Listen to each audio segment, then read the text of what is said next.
wherever you want me to make the fire.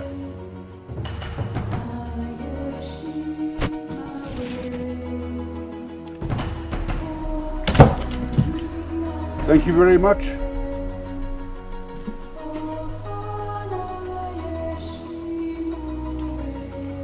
Fine, thank you.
This morning I left Katoyana campsite, community campsite, and travelled further north. Katoyana is in about the middle of the Liuwa Plain Park, and I travelled then further north to Mokalabumbu campsite, also a community campsite.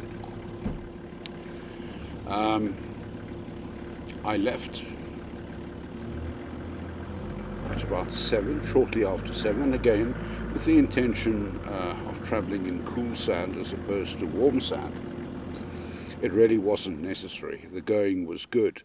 There were no tough patches at all, except at one point the track had been closed with 2 sticks on either side, and I had to drive around. And the reason for this was, obviously during the wet season, which wasn't long ago, this park starts drying out in July, and we are now in July. So June, July it starts drying out, and clearly in the wet season a vehicle got severely stuck in mud.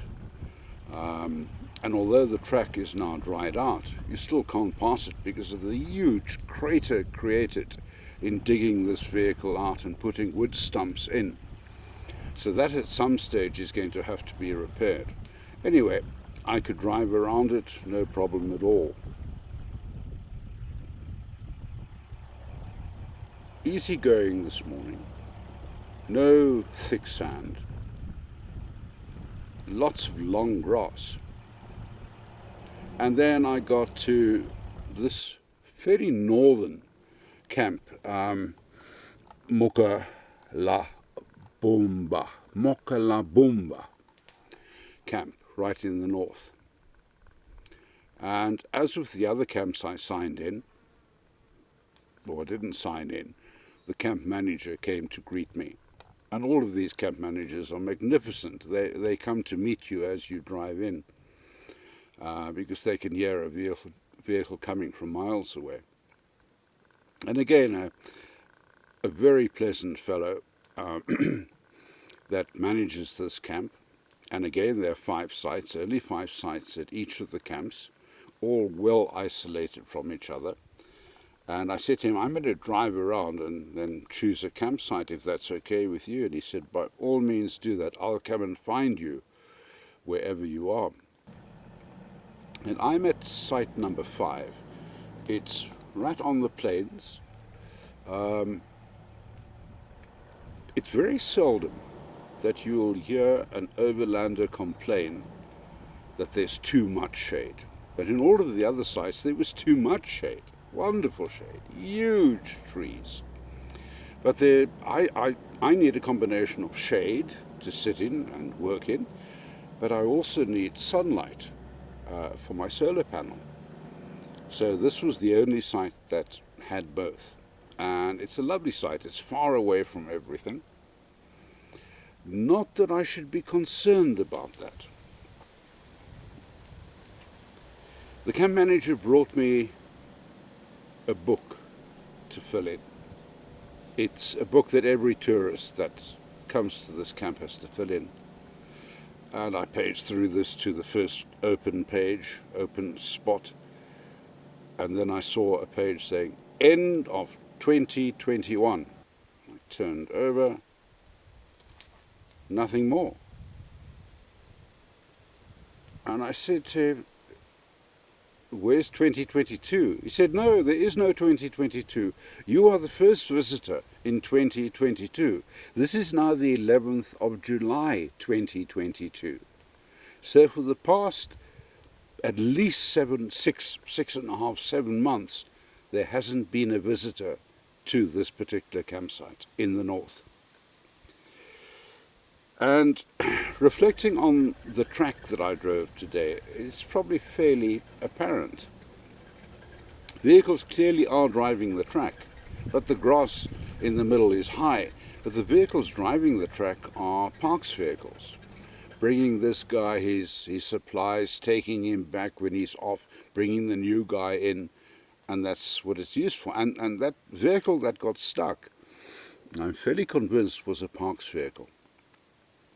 So, I'm the only person in this campsite. I'm fairly sure I'm going to be the only person tonight, seeing that there's been nobody for 7 months, which is lovely.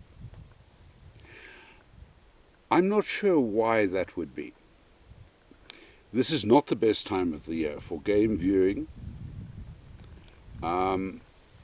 But I would have thought that overlanders would be coming here, like myself, outside the prime viewing time.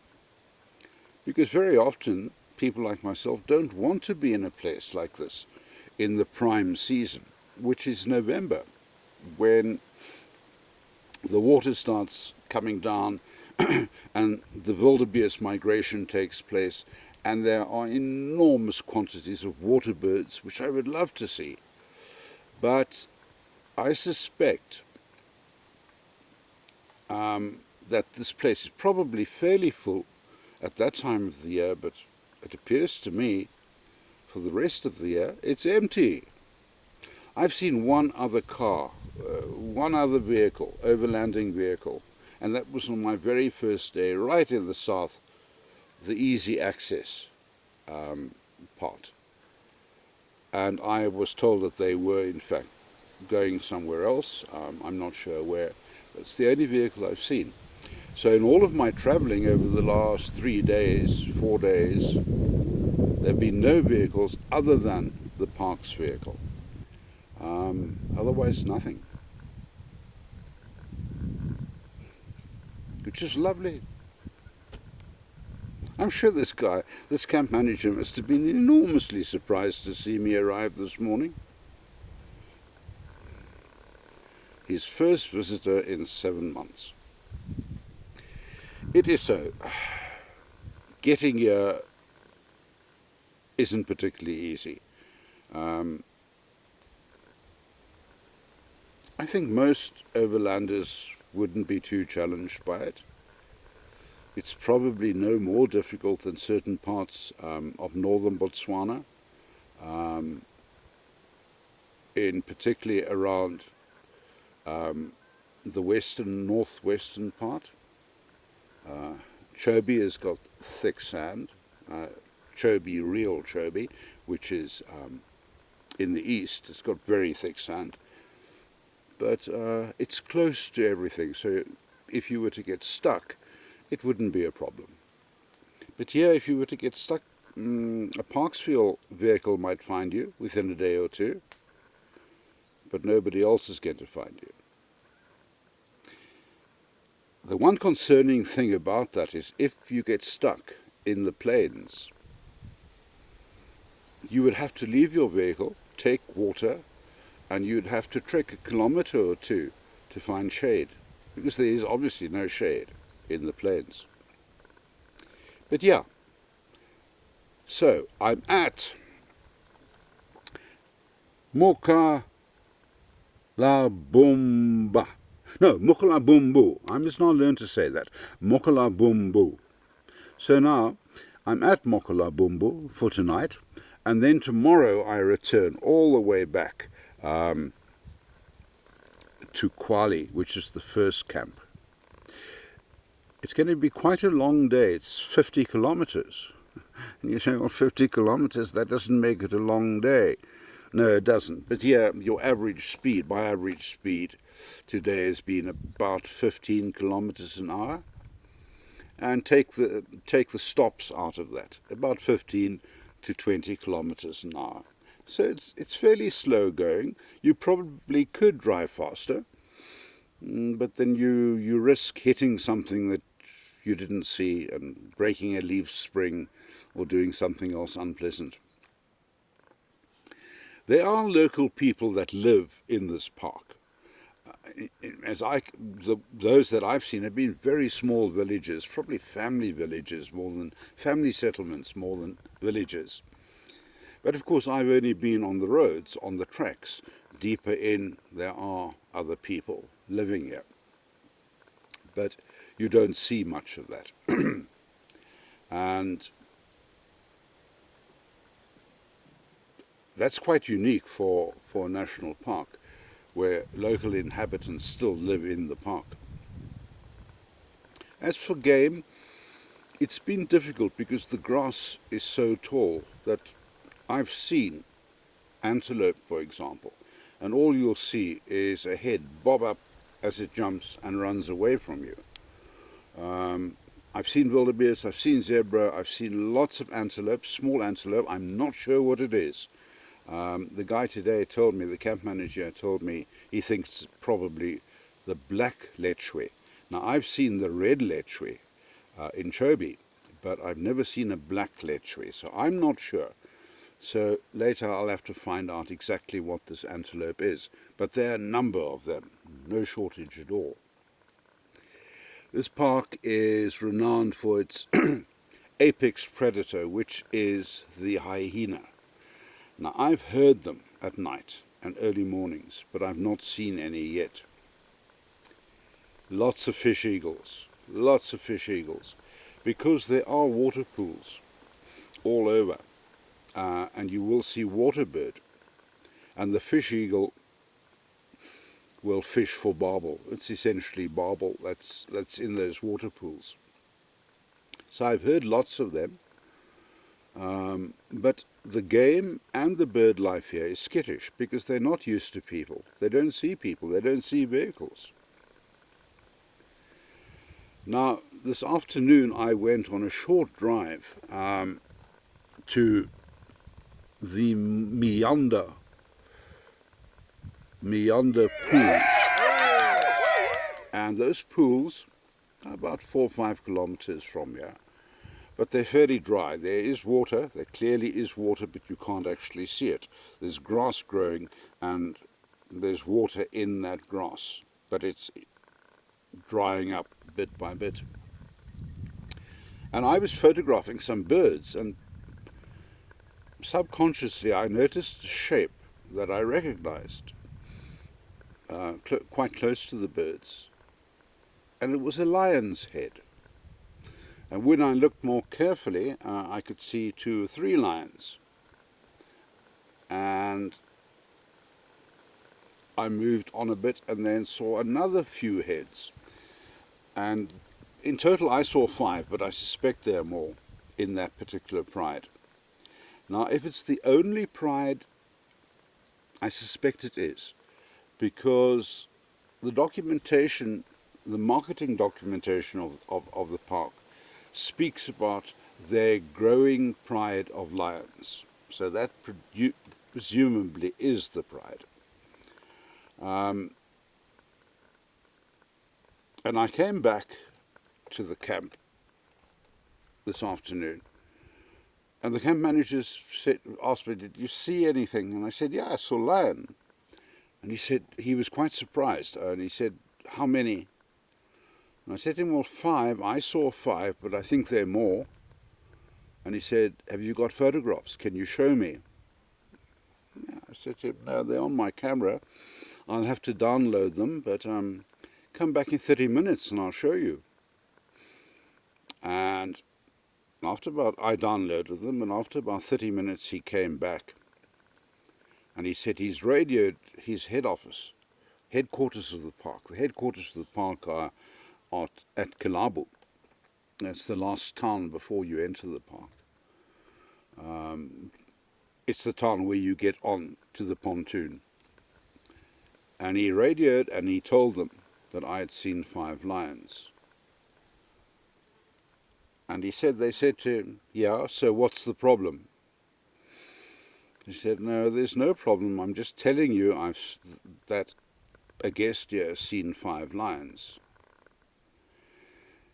Anyway, we continued talking, and then the story came out. Why this was a bit of an issue. Approximately a week ago, there was a young boy, on an ox cart, and he was carrying something, I know not what, to his village. And he was confronted by this pride of lion. And they came closer and closer, and they were aggressive. And eventually they tackled the ox pulling this cart. He ran away, which is not the wisest thing to do with the lion, but I can understand that he did that. The lion were obviously occupied with the ox, so he got away. And he gathered pieces of wood, and he came back and he threw it at the lions, And eventually the lions went off. They ran away. But by this stage, the ox was dead. And this, obviously, in the community is now a big issue. And lions being lions, they're opportunist. And whether they have learnt it previously or they have learnt it now, I don't know. But an ox is very easy to catch. It's attached to a cart. It can't run away. You come in, you bite it, you kill it, you eat it. Much easier than catching antelope or wildebeest. And so this is clearly an issue in the background. But very interestingly, this was an issue for this camp manager. It was something that had to be reported because clearly the community is not happy with these lions. So I was very gratified to hear that the attitude of the park head office was, yeah, so what's the problem? Which hopefully indicates they're going to take no action at all. The lions look healthy, look very healthy and well fed.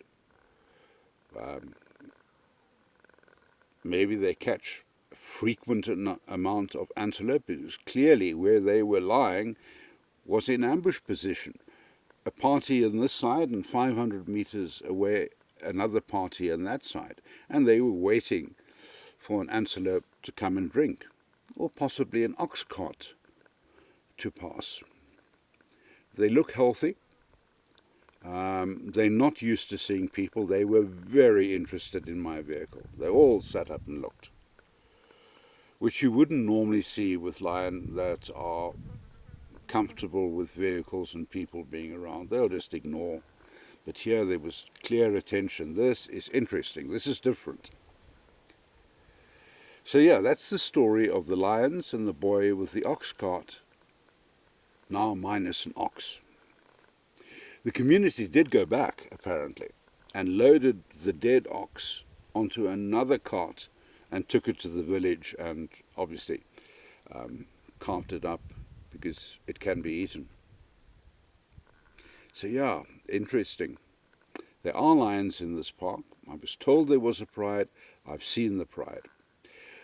This park also apparently has lots of cheetah. And obviously it's plains, that's cheetah territory. But again, the grass is so high, I haven't seen them. I think it would be wonderful to come back here in November, but alas, it would then be lots of people. So I'm very glad that I've been here at this time of year. Although I haven't seen much game, I've been entirely on my own. Absolutely wonderful. So now tomorrow, as I say, I go back to Kwali. Last night will then be at Kwali, and then back to Kalabo on the pontoon, and then I will travel towards the west of Zambia. And there are 2 parks there I'd like to see. But this has been a wonderful experience. The camp managers are very special people. They appear to be totally dedicated to what they do. And they're just members of the community, essentially. Because these are community campsites. Very nice to see. The sun is starting to set. I've started my fire. Another early rise tomorrow morning at first light.